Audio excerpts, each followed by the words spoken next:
برطانوی high commissioner کا ملک کو مشکلات سے نکالنے کے لیے تمام ارکان اسمبلی کو مل کر کام کرنے کا مشورہ۔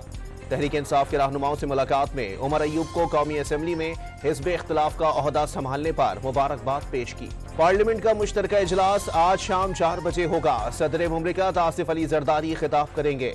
مشترکہ اجلاس میں شرکت کے لیے چیف جسٹس، چاروں صوبوں کے گورنر اور وزرائے اعلیٰ کو شرکت کے دعوت نامے جاری کر دیے گئے۔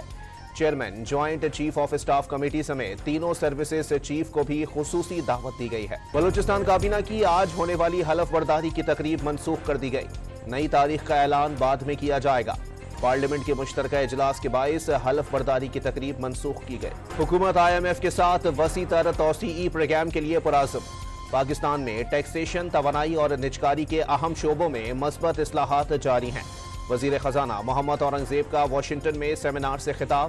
IMF مینیجنگ ڈائریکٹر سے ملاقات میں پاکستان کو چیلنجز سے نمٹنے میں مدد کرنے پر شکریہ ادا کیا۔ UAE کے وزیر مملکت برائے مالیاتی امور سے بھی تبادلہ خیال کیا۔ کراچی میں صبح سویرے مختلف علاقوں میں بوندا باندی، سسٹم کمزور پڑ گیا۔ شہر قائد میں ہلکی بارش اور بوندا باندی کا امکان۔ تیز بارش نہیں ہوگی، محکمہ موسمیات کا دعویٰ۔ تربت اور کلات سمیت بلوچستان کے بیشتر شہروں میں بارش کا سلسلہ جاری۔ نوشکی میں موسلا دھار بارش کے بعد ندی نالوں میں طغیانی۔ پنجاب کے بیشتر شہروں میں بھی بارش اور یالہ باری متوقع۔ خیبر پختونخوا میں بھی آج رات سے اتوار تک بادل برسنے کی پیش گوئی۔ متحدہ عرب امارات میں موسمی الرٹ کے خاتمے کا اعلان۔ دبئی ٹرام اور میٹرو سروس مکمل بحال۔ دبئی کی سب سے بڑی ہائی وے شیخ زائد پر ٹریفک کی بڑی حد تک روانی بحال ہو گئی۔ بارش کے پانی کی نکاسی کا عمل جاری۔ غیر مؤثر اور زائد المیعاد شناختی کارڈز پر جاری سمز فوری بند کرنے کا حکم۔ وزیر داخلہ محسن نقوی نے پنجاب کے ماڈل تھانوں کی طرح ملک بھر میں ماڈل نادرہ آفس بنانے کی ہدایت کر دی۔ امریکہ نے دہشت گردی سے نمٹنے کے لیے پاکستانی کوششوں کی حمایت کر دی۔ طالبان یقینی بنائیں افغان سرزمین دہشت گردی کے لیے استعمال نہ ہو۔ ترجمان امریکی محکمہ خارجہ میتھیو ملر کی پریس کانفرنس۔ پنجاب حکومت کا خصوصی افراد کے لیے خصوصی ہمت کارڈ اور بیت المال کے تحت نگہبان کارڈ کے اجرا کا فیصلہ۔ وزیر اعلیٰ پنجاب نے اسپیشل افراد کا ڈیٹا مرتب کرنے کا حکم دے دیا۔ کراچی کے علاقے ملیر جعفر طیار سوسائٹی میں لوٹ مار کے دوران ڈاکوؤں کی فائرنگ سے خاتون جاں بحق۔